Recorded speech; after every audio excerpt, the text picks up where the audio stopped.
In the very heart of Europe there once stood a scar of concrete and barbed wire, cold, silent, and merciless. For 28 years it stretched across Berlin like a wound that refused to heal. The world knew it as the Berlin Wall, but for millions it was far more than stone and steel. It was the line between hope and despair, freedom and fear, family and separation.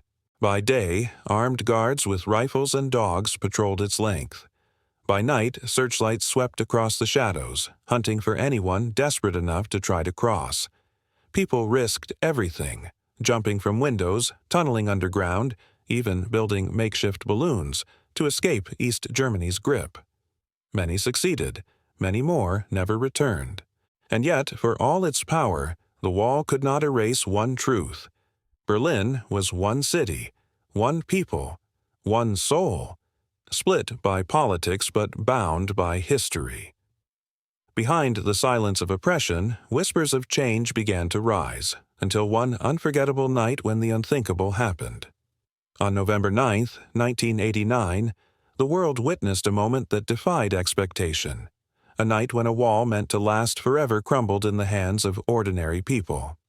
This is the story of Germany's historic night of freedom. The story of the Berlin Wall begins not with bricks, but with a broken world. In 1945, the ashes of World War II still smoldered, and Germany, once the heart of Europe, was a defeated land carved into pieces. The victorious Allies split it into zones. The West, controlled by the United States, Britain, and France, and the East, under the tightening grip of the Soviet Union. At first, Berlin seemed like an open wound shared by both sides, but the Cold War quickly hardened the scar.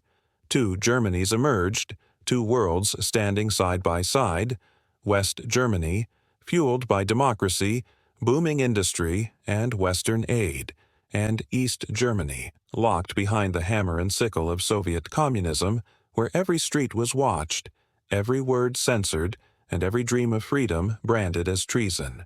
As the years passed, the contrast became undeniable. The West sparkled with prosperity, shiny new cars, colorful advertisements, and the promise of opportunity. The East struggled with shortages, ration lines, and a secret police force, the Stasi, that lurked in every shadow. Ordinary citizens were treated as suspects in their own homes, never knowing if a neighbor or even a family member was reporting their every move. By the 1950s, a silent revolution was underway. Nearly 3 million East Germans fled westward, slipping through Berlin while they still could. Skilled workers, doctors, engineers, the lifeblood of East Germany, were leaving in droves. The regime could not survive this bleeding. So, on the night of August 13, 1961, East German soldiers rolled out barbed wire, concrete blocks, and armed guards. By morning, Berlin was no longer one city, it was a prison. Families woke to find themselves trapped on opposite sides. Lovers were torn apart. Parents and children pressed their hands against the cold new barrier, knowing they might never touch again. The Berlin Wall was born. Not just a wall of concrete, but a wall of chains. It was meant to be permanent, unbreakable, eternal. And yet, even in those darkest years, a question lingered like a whisper. How long can a people live in chains before they rise? By the 1980s, the Berlin Wall had stood for nearly 3 decades, a fortress of steel and stone. Many in the West assumed it would last forever, an unmovable reminder of the Cold War. But beneath its shadow, something invisible was spreading: restlessness, courage, and the dangerous whisper of change. Across Eastern Europe, cracks began to appear in the Iron Curtain. In Moscow, Soviet leader Mikhail Gorbachev introduced reforms, glasnost, openness, and perestroika, restructuring, that loosened the Soviet grip on its satellite states. Suddenly, words like freedom and reform could no longer be silenced entirely. In East Germany, however, the old guard clung desperately to power. The government insisted that socialism was eternal, that the wall was a protective barrier guarding its people from the corruption of the West. But everyday life told a different story. Shelves in shops stood half-empty, cars were outdated relics, and even the simplest luxuries, bananas, coffee, Western jeans, were treasures smuggled or dreamt of. And the Stasi, the all-seeing secret police, watched it all. They tapped phones, opened letters, and planted informants in schools, offices, and even churches. No one knew who to trust. Yet in the very places where silence was enforced, courage began to grow. It started in small gatherings inside Protestant churches. Citizens would come to pray, but also to speak. They whispered about freedom of speech, about travel, about dignity. Soon, those whispers grew louder. In the city of Leipzig, peaceful marches began on Monday evenings. At first, only a few hundred dared to show up, but week after week the crowds swelled. Thousands, then tens of thousands, candles in hand, chanting the words that shook the foundations of dictatorship. Wir sind das Volk. We are the people. The regime bristled. Soldiers lined the streets, machine guns at the ready. Everyone expected bloodshed, another Tiananmen Square. But the people did not back down. They marched, they prayed, they sang. And in the face of overwhelming courage, the soldiers lowered their weapons. By late 1989, the impossible was becoming inevitable. The wall that once seemed eternal now trembled, not from bombs or armies, but from the unstoppable force of a people reclaiming their voice. The whispers of change had become a roar. By November 1989, East Germany was crumbling from within. The streets were alive with protests, the air thick with chants of freedom, and the regime of Erich Honecker, once iron-fisted, had already been forced aside. His successor, Egon Krenz, promised reform, but the people no longer trusted promises. They demanded action. The government scrambled for a solution. Pressure was mounting from neighboring countries where borders were opening and people were fleeing in droves. Hungary had cut its fence to Austria. Czechoslovakia allowed East Germans to pass through to the west. East Germany was becoming a cage rapidly emptying of its birds. On the evening of November 9, 1989, the Politburo, the ruling council, met in secret. They agreed to relax travel restrictions, hoping to calm the unrest. The new rules were meant to allow carefully controlled travel with paperwork and approval. Nothing radical, nothing immediate. But then came the moment that changed history. At 6 p.m., a weary government spokesman, Günter Schabowski, shuffled into a press conference. He was handed a memo with the new travel rules he had barely read. The room was filled with journalists, their pens poised, their cameras rolling. When asked when these new travel freedoms would take effect, Schabowski hesitated. He fumbled through his papers, glanced at the memo, and muttered words that would echo through history. As far as I know, it takes effect, immediately, without delay. The reporters froze. Immediately? Without delay? The words flew onto news wires, across radio stations, and into living rooms. Within minutes, the news spread like wildfire. The wall is open. Crowds surged toward the checkpoints, thousands deep, their voices thundering in the cold November air. At first, the border guards were stunned. Their orders were clear. No one crosses without authorization. Yet here stood thousands of citizens, waving newspapers, shouting Schabowski's words back at them. The guards radioed their superiors for instructions. None came. Confusion reigned. Should they shoot? Should they hold the line? Hours passed, the crowd growing larger, louder, more restless. The soldiers could feel history pressing against them. Finally, at 10:45 p.m., one commander made the decision. Overwhelmed, he opened the barrier. No warning shots, no bloodshed, just the sound of the gates creaking open. And, like a dam bursting, the people of East Berlin poured through, rushing into the arms of the West. Strangers embraced as if they were family. Tears fell. Church bells rang. Television cameras captured images that stunned the world. all because of one slip of the tongue. A single mistake had shattered decades of division. That night, the Berlin Wall, the unbreakable wall, was broken not by force, but by words. The night air in Berlin was sharp with cold, but the city pulsed with something hotter than fire: anticipation. Word had spread like lightning. The wall is open. No one knew if it was true. No one knew if it was a trap. But tens of thousands gathered at the crossing points, their voices rising like a storm against the concrete barrier that had ruled their lives for 28 years. At Bornholmer Strasse checkpoint, the crowd swelled so large that the border guards were pinned inside their booth.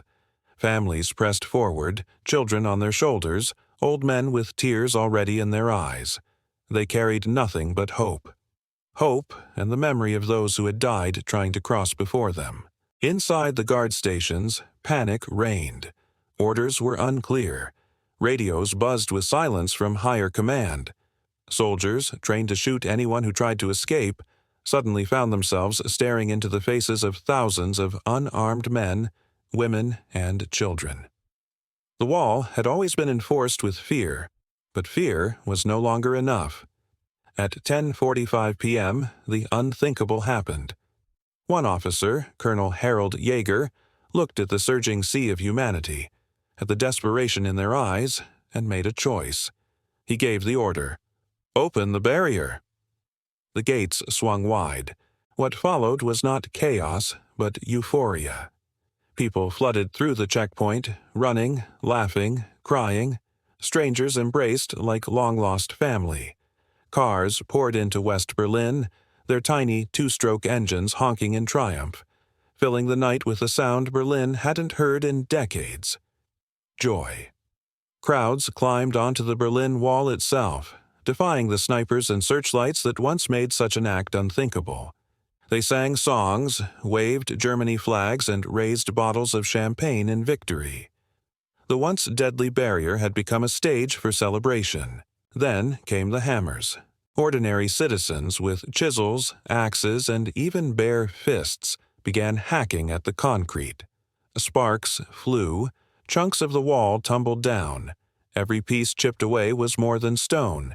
It was fear, it was oppression, it was 28 years of silence finally breaking. The wall of shame, once meant to last forever, was crumbling under the weight of freedom. Television cameras captured it all. Germans dancing on top of the wall, fireworks exploding overhead, the tears of reunions once thought impossible. Around the world, millions watched in disbelief. Was this real? Could the symbol of the Cold War really be falling before their eyes? And yet it was real. It was happening. Not with tanks, not with bombs, but with the unstoppable force of ordinary people reclaiming their city, their country, their future. That night, Berlin was no longer east and west. It was one city, beating with one heart. The wall that divided a nation had fallen, and with it the world itself would never be the same. The fall of the Berlin Wall was more than a German story. It was a shockwave that tore across the globe, shattering the balance of power that had defined the world for nearly half a century. For decades, the wall had been the ultimate symbol of the Cold War, the line between East and West, communism and capitalism, oppression and freedom. Its collapse sent a message louder than any speech, stronger than any army. The old order was dying. In Eastern Europe, the effect was immediate. Just days after Berliners danced on the wall, similar scenes erupted across the continent. In Czechoslovakia, crowds filled Wenceslas Square in Prague, jingling their house keys like bells of liberation in what became known as the Velvet Revolution. Within weeks, the communist regime collapsed without a single bullet fired. In Hungary, borders already opening, people embraced the flood of new freedom. In Poland, the Solidarity movement, once crushed under martial law, suddenly stood vindicated, leading the way toward democracy. And in Romania, the wave turned violent. On Christmas Day, 1989, the brutal dictator Nicolae Ceausescu faced the wrath of his people, ending his regime in a hail of gunfire. The Iron Curtain, once thought unbreakable, was being torn down, nation by nation, voice by voice. And beyond Europe, the entire world took notice. In Washington, the U.S. celebrated what President George H.W. Bush called a victory for freedom. In Moscow, Mikhail Gorbachev faced a storm of challenges as Soviet control crumbled. The empire that had once seemed eternal was suddenly fragile, its grip slipping day by day. Just 2 years later, in 1991, the unimaginable became reality. The Soviet Union itself collapsed. The Cold War was over, not with nuclear fire, but with people armed only with hope and courage. Yet the transformation was not only political, it was deeply human. Families torn apart for nearly 3 decades were reunited. Long-lost friends embraced. Entire generations that had grown up knowing only division stepped into a world where the future was uncertain, but free. For Germans, the journey was far from simple. Reunification brought challenges, economic upheaval, cultural clashes, the struggle to merge 2 very different systems into one. But no hardship could overshadow the triumph of that moment. They had broken their chains. They had claimed their future. And for the rest of the world, November 9, 1989, became a reminder etched in history. Walls may rise, empires may boast of their strength, but no barrier can withstand the will of people who refuse to live in chains. The night the Berlin Wall fell was not just the rebirth of a nation, it was the dawn of a new world. Dawn broke over Berlin on November 10, 1989, and for the first time in nearly 3 decades the city awoke as one. The wall still stood physically, but its power had evaporated overnight. Where there had been checkpoints and barbed wire, there was now laughter, music, and a tidal wave of humanity moving freely across what had once been the world's most guarded border. The scenes were surreal. On the western side, Berliners arrived with arms full of gifts, bananas, chocolate, flowers, and champagne, offering them to their long-separated brothers and sisters. For East Germans, it was a sensory shock. Many had never seen supermarket shelves overflowing with food, neon-lit stores buzzing with Western music, or cars gleaming under showroom lights. Some wept at the sight of things as simple as oranges and Coca-Cola. And then there were the cars, the little Trabant Trabis, East Germany's boxy, sputtering 2-stroke machines.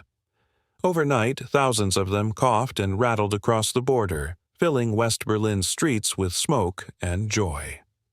Honking horns turned into a chorus of freedom, a citywide symphony announcing the arrival of those once trapped in the East. Families that had been torn apart for decades reunited in tearful embraces. Elderly parents who thought they would die without ever seeing their children again now held them close. Lovers separated by concrete and rifles kissed in the open air, their shadows cast against a wall that no longer had meaning. For many, the first act of freedom was not to shop or celebrate, but simply to hold one another. But beneath the euphoria, a quiet unease lingered. No one knew what would come next. Could this really last? Would the government try to pull back control? Could 2 Germanys, divided not just by concrete but by ideology and experience, truly become one? Yet, for that morning, such questions seemed distant. On the wall itself, people climbed higher than ever, hammering away at it in broad daylight. Dust rose into the air, mixing with the scent of flowers and cigarette smoke. Each swing of a hammer was more than demolition. It was defiance, a declaration that no barrier could ever again cage their spirit. Journalists around the world captured the images. A father lifting his child onto the wall, a young woman dancing with strangers in the street, champagne corks popping against the graffiti-covered concrete. Berlin, once a city of shadows, was now bathed in the light of freedom. The morning after was not quiet. It was a festival, a rebirth, a new chapter in human history. The wall had not yet been torn down, but its soul had already been destroyed, and as the sun rose higher, one truth became undeniable. Germany would never be the same again. As Berliners danced on the wall in November 1989, the echoes of their celebration rippled far beyond Germany. In Poland, Hungary, and Czechoslovakia, whispers of rebellion turned into shouts of revolution. Communist regimes toppled like dominoes, and the Iron Curtain, once unshakable, shattered under the weight of a people's longing for freedom. The mistake that opened the wall had sparked a wave no tank, no gun, no decree could stop. Yet freedom came with a price. When Germany reunited, the celebration gave way to struggle. East German factories collapsed, millions lost their jobs, and resentment simmered. Many East Germans felt not liberated, but conquered, their identity swept away in the rush toward Western capitalism. West Germans, meanwhile, shouldered immense costs to rebuild a broken nation. The wall had fallen, but invisible scars remained, scars of mistrust, inequality, and lost time. And yet, amid hardship, Berlin rose from the rubble as a beacon of possibility. Families once divided rebuilt their bonds. A city once split became the beating heart of a new Europe. The Berlin Wall reminds us of a truth. Walls can divide land, but they cannot cage the human spirit. If this story inspired you, share it, subscribe, and let history's echoes guide tomorrow.